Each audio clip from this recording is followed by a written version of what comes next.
Efésios capítulo 1, a partir do verso 6 até o verso 12. Depois de falar da atuação de Deus Pai no plano da redenção, Paulo diz no verso 6 que ele fez tudo isso para louvor da glória de sua graça, que ele nos concedeu gratuitamente no amado, no qual temos a redenção pelo seu sangue, a remissão dos pecados segundo a riqueza da sua graça, que Deus derramou abundantemente sobre nós em toda sabedoria e prudência, desvendando-nos o mistério da sua vontade, segundo o seu beneplácito que propusera em Cristo, de fazer convergir nele, na dispensação da plenitude dos tempos, todas as coisas, tanto as do céu como as da terra. Nele, digo, no qual fomos também feitos herança, predestinados segundo o propósito daquele que faz todas as coisas, conforme o conselho da sua vontade, a fim de sermos para louvor da sua glória. Oremos. Pai, nós estamos diante de Ti nessa noite, mais uma vez. Já cantamos louvores a Ti, Te adoramos, Te oferecemos orações, nossa confissão. Ouvimos relato da Tua obra em campo missionário. Queremos agora orar pelo nosso país, pensando nas manifestações de hoje, pensando, ó Deus, no futuro da nação, da crise política, econômica que se avizinha. Tenha misericórdia do povo brasileiro, tenha misericórdia de nós, do nosso povo. Oramos pelas autoridades constituídas, da humildade, ó Deus, dá desejo de buscar o bem do país, dá, ó Deus, desejo de cumprir a Constituição e a lei. Pedimos, ó Pai, que aqueles que estão em autoridade se lembrem que esta autoridade é delegada e que um dia haverão de prestar contas a Ti, de como exerceram o domínio e o governo. Ajuda-nos como igreja a Ti servir sob toda e qualquer situação. Lembramos dos nossos irmãos que vivem em países onde não existe liberdade de religião, liberdade de culto. Oramos pelos mártires nos países muçulmanos, por aquelas igrejas que estão sendo perseguidas. Dá-lhes a Tua bênção, a Tua graça, que permaneçam fiéis até a morte para herdar a coroa da vida. E pedimos também que o Senhor nos abençoe agora na compreensão da Tua palavra, que a exposição dela traga luz ao nosso coração. Em nome de Jesus. Amém. Queridos, essa é a segunda mensagem na série de exposições na carta aos Efésios. Na primeira mensagem, na mensagem anterior, nós vimos que Paulo escreveu essa carta quando estava preso em Roma, com o propósito de confortar a igreja de Éfeso e outras igrejas que estavam preocupadas porque tinham ouvido a respeito da sua prisão. E o seu tema na carta é mostrar que a igreja é o grande plano de Deus, que desde a eternidade Deus planejou ter um povo para si. E com esse objetivo ele enviou seu Filho Jesus Cristo e levantou apóstolos que anunciassem a obra de Cristo e interpretassem a sua pessoa e aquilo que ele havia feito. E Paulo estava preso por isso. Então, longe de ser um motivo de preocupação para as igrejas, a prisão de Paulo por pregar o Evangelho era o cumprimento do plano de Deus e era motivo de glória para eles. Aqui no primeiro capítulo, Paulo expõe esse plano de Deus, de que maneira ele foi feito. Ele fala do papel e da obra de Deus Pai, de Deus Filho e Deus Espírito Santo. Nos versículos de 3 a 6, que nós vimos na mensagem anterior, ele bendiz a Deus porque Deus nos abençoou com bênçãos espirituais. E ele começa a descrever estas bênçãos. Ele fala da eleição. Deus na eternidade elegeu, escolheu para ele um povo de entre a humanidade para ser santo e irrepreensível. Deus os predestinou para serem filhos dele mediante a adoção em Cristo Jesus. E agora Paulo vai se referir a outras bênçãos espirituais, só que dessa feita relacionadas com o papel de Deus Filho, com a obra de Jesus Cristo. E ele vai mencionar aqui a aceitação que nós temos diante de Deus, mediante Jesus, a redenção e remissão dos pecados, a revelação da vontade de Deus, união com Cristo e o fato de que nós somos feitos herança para Deus. Antes de entrar na exposição destes privilégios que nos foram dados, vamos lembrar algumas coisas que nós já vimos e que precisam sempre ser lembradas. As bênçãos que Paulo menciona aqui, escolha, predestinação, perdão de pecados, união com Cristo, elas não são dadas à humanidade toda. Nós fazemos uma distinção entre graça comum e graça especial.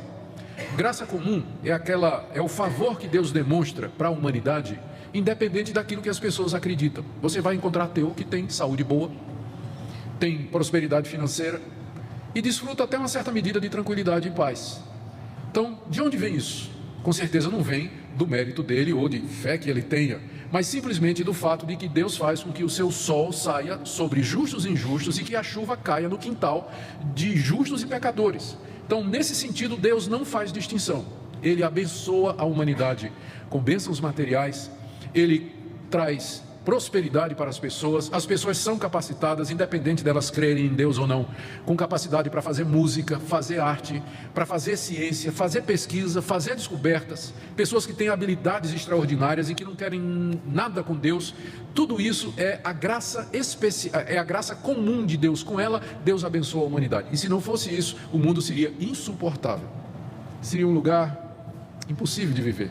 Mas por amor à sua criação, Deus faz com que até pessoas que não acreditam nele recebam bênção, graça, favor, capacidade, talentos e oportunidades aqui nessa vida. Então, quando você encontrar uma pessoa que não crê em Deus e no Senhor Jesus, mas você percebe que ela tem coisas boas e que coisas boas acontecem com ela, lembra que isso é a graça comum de Deus, é o favor de Deus, é o amor dele pela sua criação. Distinta dessa graça comum, tem a graça especial de Deus, em que Deus concede bênçãos espirituais e relacionadas com a salvação, mas isso somente para o seu povo: perdão de pecados, adoção de filhos, a vida eterna, depois da morte ir para o céu, viver com Deus para sempre. Isso Deus não dá a todo mundo. Essas bênçãos ele reserva para o seu povo, aquele povo que nós vimos na mensagem anterior, que ele escolheu e predestinou antes da fundação do mundo. Então pode acontecer coisas do tipo: você encontrar gente que não quer saber de Deus, mas está cheio de bênção material. E você pode encontrar gente que sofre nesse mundo, doença, dificuldade, vive apertadinho na ponta do lápis, mas que se alegra porque tem certeza de que seus pecados foram perdoados mediante Jesus Cristo. Com todas as vantagens que o primeiro grupo oferece, eu prefiro o segundo, porque nesse primeiro grupo, essas bênçãos elas se limitam a esse mundo e vai terminar um dia. Nós vivemos o quê? 80 anos, 85? Acho que mais. Aqui nessa igreja tem gente perto dos 100, né? Então, mas essas bênçãos elas vão durar esse tempo aí. As bênçãos espirituais que advêm da graça especial, elas vão durar, elas têm efeito eterno. Eternidade é fora. Perdão de pecados, justificação, ser aceito por Deus, perdoado por Deus, isso de fato não tem preço. Esses privilégios, em segundo lugar, eles são dados em Cristo Jesus. Quando nós lemos de 3 a 6, que foi o tema da mensagem anterior, percebemos que Paulo o tempo todo está dizendo que Deus fez isso em Cristo, Deus nos deu isso em Cristo, Ele permitiu isso por Cristo Jesus. Tudo que nós temos é mediante Jesus Cristo, por causa do seu sacrifício na cruz, por causa da sua ressurreição, nós podemos ser abençoados com estas bênçãos especiais relacionadas com a salvação. Terceira coisa, estas bênçãos, elas são dadas gratuitamente. Tudo isso que eu falei, escolha, predestinação, salvação, redenção, perdão de pecados, isso não foi dado para nós e não nos é dado com base em qualquer mérito que nós tenhamos ou previsto por Deus, mas pela graça soberana de Deus, pelo seu amor incondicional, soberano e eletivo, que nos foi dado antes da fundação do mundo. E quarta coisa, estas bênçãos, elas são dadas para a glória de Deus. A passagem 3 vezes, a passagem de 3 a 14, que trata desse plano, 3 vezes ela diz que Deus fez tudo isso. Verso 6, para louvor da glória da sua graça. Verso 12, para louvor da sua glória. Verso 14, em louvor da sua glória. Tudo é para a glória de Deus. Tudo para a glória de Deus. Dito isso, irmãos, vamos passar então a ver o que Paulo nos diz sobre mais bênçãos que nos são dadas na pessoa de Cristo. No verso 6, Paulo diz assim, que Deus fez tudo isso para louvor da glória da sua graça, graça que Ele nos concedeu gratuitamente no amado. O que é que Paulo quer dizer com isso? Graça que Deus nos deu gratuitamente. Eu penso que a figura que está por detrás aqui é a figura tirada do ritual dos palácios, onde o rei, assentado no seu trono, na sala real, inacessível, e concedia a algumas pessoas a graça de entrar à sua presença. Há um episódio destes no Antigo Testamento, quando o rei Assuero estende o seu bastão e concede que a rainha Ester chegue à sua presença. Ninguém podia acessar o trono real, a não ser por permissão do rei, se o rei concedesse favor. E uma vez que você conseguisse acesso ao rei, você podia pedir a ele qualquer coisa.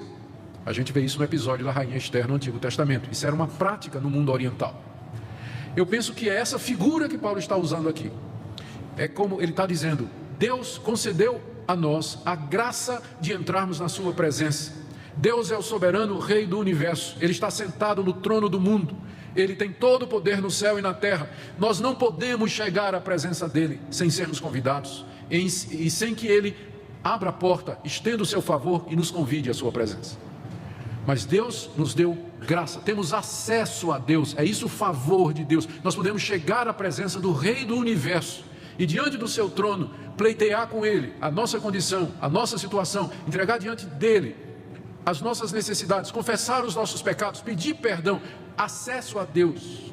Esse é um privilégio que Deus não dá a todo mundo. Que as pessoas se cheguem a ele, se aproximem dele, adentrem a sua presença majestosa. É isso que Paulo diz aqui, graça que nos foi concedida. A situação do homem, nós sabemos pela Bíblia e pela experiência, é de exclusão da presença de Deus. Todo mundo conhece a história da queda do homem narrada em Gênesis 3. No jardim, o homem tinha comunhão com Deus. Ele desobedeceu a Deus, virou as costas para Deus. Como castigo, Deus os expulsou do jardim. Então a situação da humanidade hoje é fora do jardim. O jardim representa a presença de Deus, onde Deus está. Nós somos expulsos de lá. Para voltar, nós temos que ser convidados. A porta tem que ser aberta por Deus, para que nós possamos ter comunhão com Ele. Isso é graça, é favor de Deus, porque Ele não faz isso com base em nosso mérito, porque nós não temos merecimento algum, mas pela sua graça, pelo seu favor. Então Deus nos concedeu graça, verso 6, no amado. Está vendo aí essa expressão? Ele disse que foi graça concedida gratuitamente. É meio que uma redundância, né? Porque toda graça é de graça. É como se Paulo tivesse dito, de graça grátis, né? De graça gratuitamente. Ele quer enfatizar que esse acesso a Deus, esse retorno ao paraíso, a presença de Deus, não é por mérito, mas favor de Deus. E ele diz aqui que isso foi feito, está vendo a expressão? No amado. Quem é o amado de Deus? Exato. Deus ama o mundo. A Bíblia diz, Deus amou o mundo de tal maneira. Mas tem um que é o amado, com A maiúsculo, né? O amado de Deus. Quem é o amado de Deus? É seu Filho, Jesus Cristo. Ele é o amado de Deus. Talvez Paulo esteja aqui se referindo ao fato de que no dia em que Jesus foi batizado, os céus se abriram, o Espírito Santo desceu como pomba sobre ele, e a voz de Deus Pai foi ouvida dizendo: este é o meu Filho amado, em quem me comprazo. Cristo é o amado do Pai. Deus Filho é o amado de Deus Pai, que nos aponta para o fato de que Deus, Ele é completo. As pessoas, eu já ouvi isso, você já deve ter ouvido também. As pessoas querendo explicar por que Deus criou o homem, vêm com essa ideia de que Deus estava se sentindo sozinho, ou que Deus precisava expressar o seu amor. Por isso Ele criou o homem para que na humanidade Deus expressasse o seu amor. A resposta é que Deus nunca precisou de alguém para expressar o seu amor, porque o Pai ama o Filho, que ama o Espírito, que ama o Pai. Deus é triuno, são três pessoas que subsistem num único Deus, e eles se amam, eles se fazem companhia, se eu posso dizer assim. Então Deus nunca se sentiu sozinho e nunca precisou de nada fora dele para ser completo e feliz, porque é a Trindade. Eles se comunicam, se conhecem, se amam, se relacionam. Então Deus, quando criou o mundo e quando nos criou, não fez porque tinha necessidade de alguma coisa. Não tem nenhuma causa fora de Deus pela qual Ele faz as coisas. Ele faz as coisas porque quer, porque Ele é completo, Ele é perfeito. Ele não tem nenhuma deficiência nele que o obrigasse a criar o mundo e a humanidade. Nós existimos por favor dele, por graça dele, por determinação dele. E essa graça nos foi dada nessa pessoa, no Filho, que é o objeto do amor de Deus Pai. E isso, creio, Paulo diz para ressaltar o fato de que foi esse amado do Pai que veio ao mundo para realizar o plano da salvação, que é o que vem nos versos seguintes. A sequência da passagem é simples. Quando Paulo fala do Pai, nos versos de 3 a 6, ele diz que na eternidade, está tudo no passado, na eternidade Deus nos escolheu e Deus nos predestinou. Aí ele diz: Ele nos concede essa graça de termos acesso à sua presença no amado. E em seguida ele diz, no verso 7, no qual, amado, nós temos a redenção pelo seu sangue, a remissão dos pecados segundo a riqueza da sua glória. Agora o cenário muda. Até o verso 6, ele estava falando de Deus Pai na eternidade mais ou menos como um arquiteto em cima de uma prancheta. A ideia é essa, não imagina o arquiteto em cima de uma prancheta, fazendo os planos, idealizando o que é que ele vai fazer. Deus fazendo isso na eternidade, planejando a igreja. Agora chegou a vez de Deus Filho. Deus Filho vem ao mundo para concretizar no tempo e no espaço o plano que Deus havia traçado na eternidade. E de que maneira ele fez isso? E qual é o resultado disso? Primeiro, nele nós temos a redenção. O que é a redenção? O plano de Deus, feito na eternidade, de ter um povo para si, ele tinha um problema, entre aspas. Eu estou usando a linguagem humana, né? Porque Deus elegeu e predestinou pecadores para serem dele, para serem o povo dele, para receber estas bênçãos. Mas como é que pecadores podem se relacionar com um Deus santo, poderoso, justo, verdadeiro e reto nos seus caminhos? Nós que somos corrompidos, inclinados a todo mal, somos o oposto de Deus. Andarão dois juntos se não estiverem de acordo? Como é que eu posso me relacionar com esse Deus, chegar à sua presença? Então era preciso que nós fôssemos redimidos dos nossos pecados que nos separam de Deus. E essa é a parte de Deus Filho. O amado desceu da glória, assumiu uma natureza humana, se tornou como um de nós, e no seu sangue, verso 7, ele nos deu a redenção, ele nos redimiu. Eu acho que Paulo aqui está pensando na redenção de Israel no Antigo Testamento, porque é a mesma coisa. O povo de Israel estava debaixo do cativeiro dos egípcios. Deus mandou Moisés para libertá-los. E a libertação aconteceu quando Moisés mandou que o povo imolasse um cordeiro e passasse o sangue na ombreira da porta. Porque naquela noite o destruidor passaria pelo Egito, mas aqueles em cuja ombreira estivesse, o umbral da porta estivesse o sangue, aquele seria poupado, seria salvo, seria redimido, resgatado. E foi isso o que Cristo fez por nós. Deus mandou seu Filho que com o seu sangue colocado sobre nós, nos livra da ira de Deus que nós merecemos. Ele nos redime, ou como Paulo ainda explica no verso 7, ele traz a remissão dos pecados. O que é remir pecado? É pagar pecado. O pecado tem que ser remitido, ele tem que ser pago, ele tem que ser quitado, para que nós possamos ser de Deus e ter comunhão com Deus. E foi isso que Deus Filho veio fazer.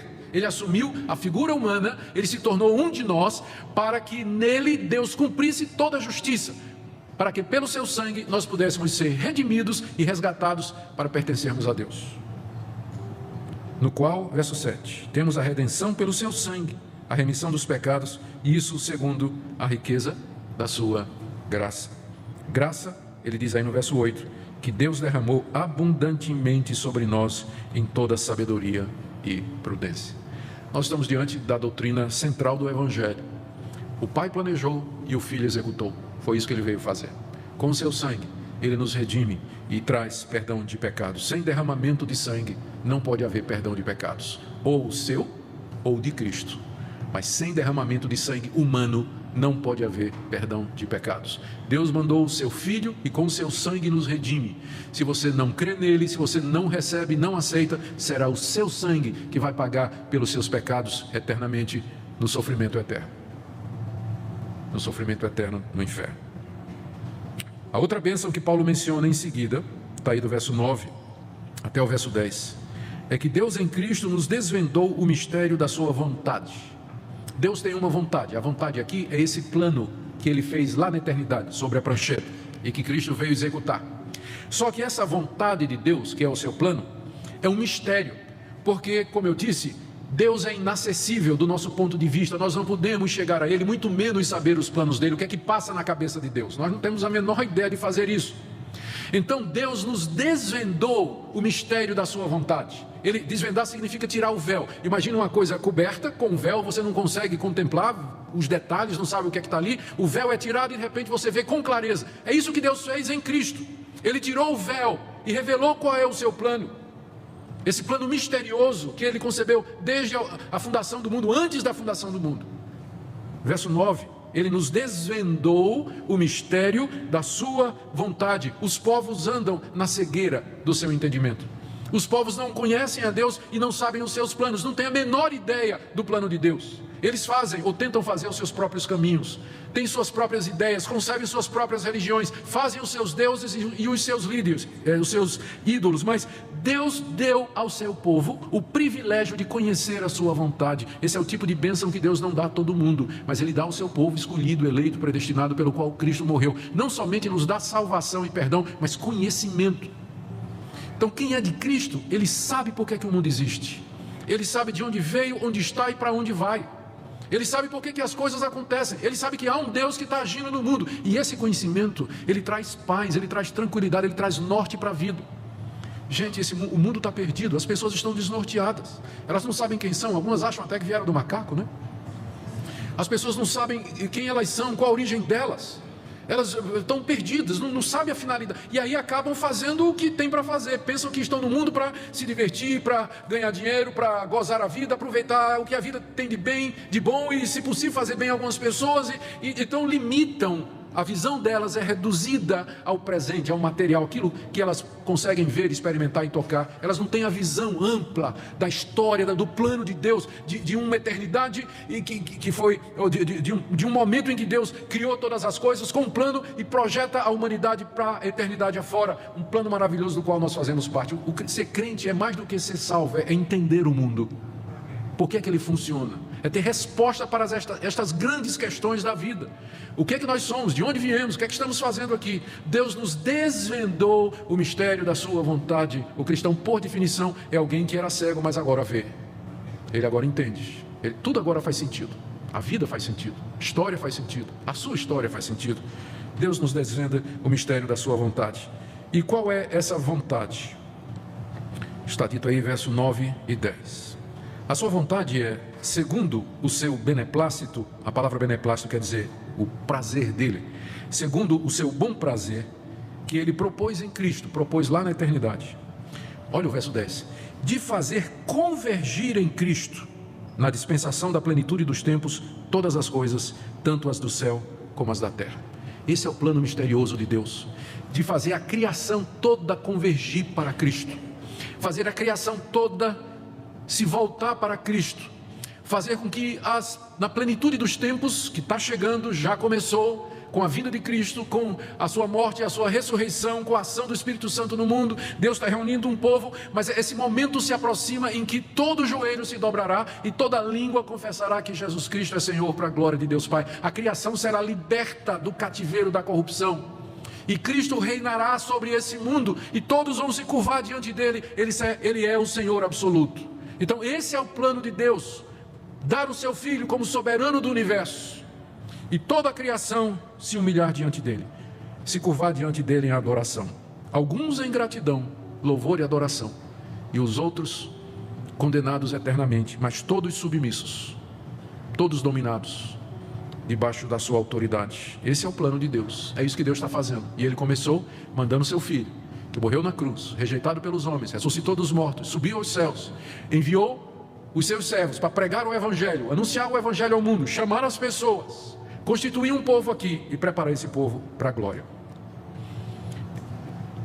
Que coisa maravilhosa fazer parte desse plano.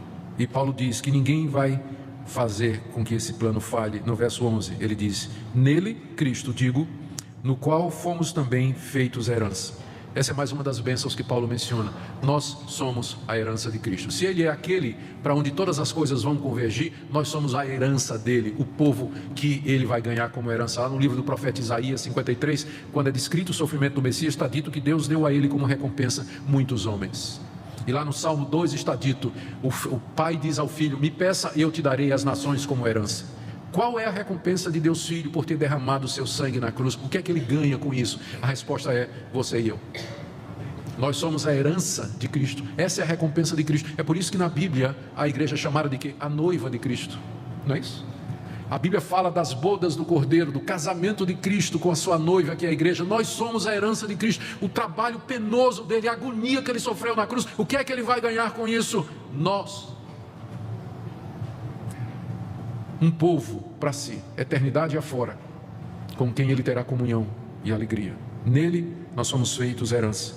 E Paulo termina, como eu disse, dizendo no verso 11, que isso vai acontecer, porque ele diz: predestinados segundo o propósito daquele que faz todas as coisas conforme o conselho da sua vontade. É como se Paulo dissesse, isso vai acontecer, esse plano que Deus elaborou e que o Filho executou, vai acontecer porque isso foi predestinado pelo Deus que faz tudo de acordo com a sua vontade. Ele não pede a sua opinião nem a minha, mas a sua soberania garante que isso vai acontecer.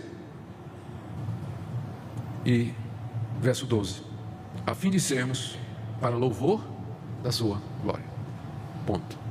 Eu estou colocando ponto porque não tem no original grego. Termina aqui a descrição que Paulo faz da obra de Deus Filho. O Pai escolheu e predestinou. O Filho veio e nos deu acesso ao Pai, redenção, remissão, desvendamento e conhecimento do mistério do Pai, união com Ele e herança. Nos fez herança. E tudo isso de acordo com a predestinação de Deus, o Deus que faz todas as coisas segundo o conselho de sua vontade, para louvor da sua glória. Queridos, quais são as aplicações que nós podemos fazer do Evangelho para nós? Porque o que acabei de expor para vocês é o Evangelho. Primeiro, talvez haja pessoas aqui nessa noite que ainda não conhecem ou não foram alcançadas por estas bênçãos maravilhosas de Deus, que valem muito mais do que as bênçãos materiais. Eu convido você nessa noite a que você busque a Deus, que você bata na porta do palácio, que você se ajoelhe diante do trono e diga: Deus, eu me chego a Ti como miserável pecador e peço que o Senhor me conceda a graça de pedir perdão. Eu quero me chegar a Ti. Eu quero que você faça o contrário nessa noite do que muitas igrejas que estão por aí, elas fazem. Do tipo assim, Deus está com saudade de você, Deus está esperando você falar com Ele, Jesus está sentindo sua falta. Dá uma chance para Jesus, tadinho, está triste lá, você não vem. Deus fez tanto por você e você não... Dá uma oportunidade a Jesus, Deus está esperando. É o contrário. Você que tem que bater na porta de Deus e dizer: Deus, tenha misericórdia de mim. Será que há esperança para mim? Eu não quero sofrer eternamente por causa dos meus pecados. Eu sei que há perdão no sangue do Teu Filho. Recebe-me na Tua presença. Você devia estar fazendo isso hoje. Enquanto você pode. Enquanto você pode. Talvez haja alguns aqui nessa noite que pensem que a salvação e o perdão é alguma coisa que Deus dá a quem merece. Eu creio que essa passagem deixa muito claro que o perdão de pecados e a salvação não é dada a quem merece. Primeiro porque ninguém merece. Pessoas acham injustas. Eu sei que tem gente que vai achar injusto isso que eu disse, que Deus elege e Deus predestina. Diz: mas isso não é discriminação, não é injustiça? Por que injustiça? Injustiça é quando você tira o direito de alguém. Você não tem o direito a ser salvo? Tem? Você não tem direito a ser salvo. Você é um pecador. Quebrou a lei de Deus por pensamento, palavras e obras, sua vida toda. Você tem direito a quê? Se você nunca diga assim: Deus, eu só quero o meu direito. Eu já ouvi essa frase em alguns programas evangélicos. O pessoal diz assim: Deus, restitui o que é meu. Não faça isso. Não peça para Deus restituir o que é teu, porque é ira e condenação. É o que você merece. Não diga assim: Deus, eu só quero que você seja justo comigo. Não faça isso. Não faça isso. Não peça justiça a Deus. Peça misericórdia. Peça que Ele tenha misericórdia de você, compaixão de você. Porque não é pelo seu merecimento. Se Deus fosse dar o seu merecimento e o meu, nós estaríamos todos condenados. Deus não é injusto, porque Ele não está tirando o direito de ninguém. Injustiça é quando você tira o direito de alguém. Nós não temos direito nenhum, a não ser ir para o inferno. Então, quando Ele resolve salvar graciosamente, Ele não está sendo injusto, está sendo gracioso, está sendo misericordioso, está sendo compassivo. Talvez aqui nessa noite há pessoas que um dia experimentaram esse amor de Deus, passaram por uma experiência espiritual, conheceram a Deus, a mente se iluminou, o coração se aqueceu, sentiram a mudança na vida, mas isso durou algum tempo, e logo depois os velhos hábitos continuaram ou cresceram, e hoje como que aquela experiência e aqueles momentos são parte de um passado, e hoje a pessoa não está vivendo mais em comunhão com Deus, não está andando mais nos caminhos de Deus. Eu quero dizer que depois disso aqui não resta mais nada. Se você jogar isso fora, se você virar as costas para aquilo que você conheceu e experimentou, não há outra expectativa. Aqueles que foram iluminados, aqueles que participaram e caíram e rejeitaram, não há possibilidade de renová-los para arrependimento. Ou é isso aqui, ou nada. E o nada aqui representa condenação e inferno. Quem sabe nessa noite Deus não está lhe dando a oportunidade para que você se arrependa e você venha. Esse Deus gracioso, misericordioso e bom, que tem prazer em perdoar. Deus não é um Deus tirano que tem prazer sádico em mandar os seres humanos para o inferno, mas Ele é um Deus que tem prazer em atender. A Bíblia diz que Deus não despreza um coração contrito e quebrantado. Quem se chega a Deus assim será aceito por Deus. Será aceito por Deus. E por último, irmãos, é isso que significa ser cristão. Nós somos cristãos porque nós cremos em Cristo. Cremos que é aquele através de quem nós temos perdão, redenção, acesso a Deus, remissão de pecados. Essa é a razão pela qual nós estamos aqui nessa noite, para render graças a Deus que nos enviou o seu Cristo, porque através dele nós podemos ter perdão de pecados, que vale mais do que todas as bênçãos materiais que porventura tenhamos aqui. Por isso, nessa noite, a minha oração é que Deus console você, Deus conforte você no meio da doença, no meio da dor, do sofrimento, do aperto financeiro, das dificuldades. Se você tem Cristo, se você o tem como Redentor e Salvador, isso deveria ser um grande consolo para a sua vida.